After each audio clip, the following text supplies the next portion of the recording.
keturunan ular yang dimaksud di dalam Kejadian pasal 3 ayat 15. Di bagian yang lalu kita sudah bahas bahwa ada Habil dan Kain, dan itulah Kejadian pasal 4 menunjukkan bagaimana Kain yang membunuh Habil menjadi bagian dari keturunan ular itu. Tapi kita ditegaskan kembali bahwa keturunan ular di dalam Perjanjian Baru, kitab Injil Matius, ditegaskan oleh dua orang. Yang pertama yaitu Yohanes Pembaptis, dan yang kedua yaitu Yesus. Dia mengatakan bahwa ada keturunan ular, bahwa ular beludak muncul di kitab Matius pasal 3, yaitu ayatnya yang ke-7. Demikian firman Tuhan. Tetapi waktu ia melihat banyak orang Farisi dan orang Saduki datang untuk dibaptis, berkatalah ia kepada mereka, "Hei kamu keturunan ular beludak, siapakah yang mengatakan kepada kamu bahwa kamu dapat melarikan diri dari murka yang akan datang?" Dan dalam konteks inilah Yohanes membaptis banyak orang, dan waktu itu dia melihat ada orang Farisi dan orang Saduki yang dibaptis, dan dia katakan, "Kau keturunan ular beludak." Dan inilah dalam arti kiasan satu kata atau ungkapan yang menjelaskan dan dalam arti sebenarnya, tapi dalam arti yang lebih dalam sebagai gambaran bagaimana orang Farisi dan Saduki itu keturunan ular beludak yang dimurkai Allah. Jelas orang-orang yang demikian perlu bertobat, maka mereka datang pada Yohanes Pembaptis untuk dibaptis dan bertobat. Maka Yohanes Pembaptis di Matius pasal 3 ayat 8 menegaskan, "Jadi hasilkanlah buah sesuai dengan pertobatan." Ya, ini penegasan Yohanes Pembaptis bahwa keturunan ular, jelas ini manusia-manusia yang dimurkai oleh Tuhan. Nah, kemudian Yesus mengatakan di Matius pasal 12 ayat 34, "Hei kamu keturunan ular beludak, bagaimana kamu dapat mengucapkan hal-hal yang baik sedangkan kamu sendiri jahat? Karena yang diucapkan mulut meluap dari hati."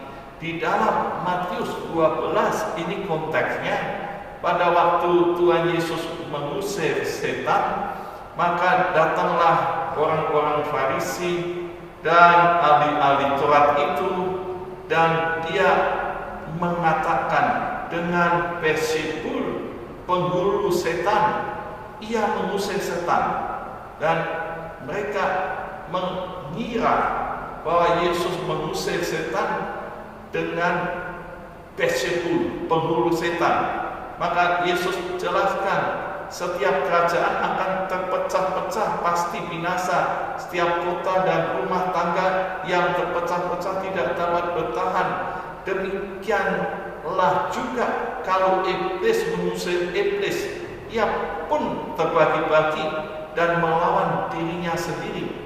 Dan di situ karena kata-kata dari orang Farisi ahli-ahli Taurat itu mengatakan Yesus itu Beelzebul, maka Yesus menegaskan, "Kamu ini keturunan ular beludak," yaitu yang jahat yang ada di dalam hati dan dimunculkan dengan perkataan yang menghujat Yesus, yang mengata-ngatai Yesus, mengatakan Yesus ini penghulu setan, itu jahat. Dan kita bisa melihat bahwa ular beludak itu ada gigi taring yang tajam dan berbisa, beracun. Dan kalau dia ada serangan, dia akan menyerang, dia ganas. Ini menunjukkan kejahatan dari ular beludak, beda dengan ular-ular lain karena dia ada racun menyerang.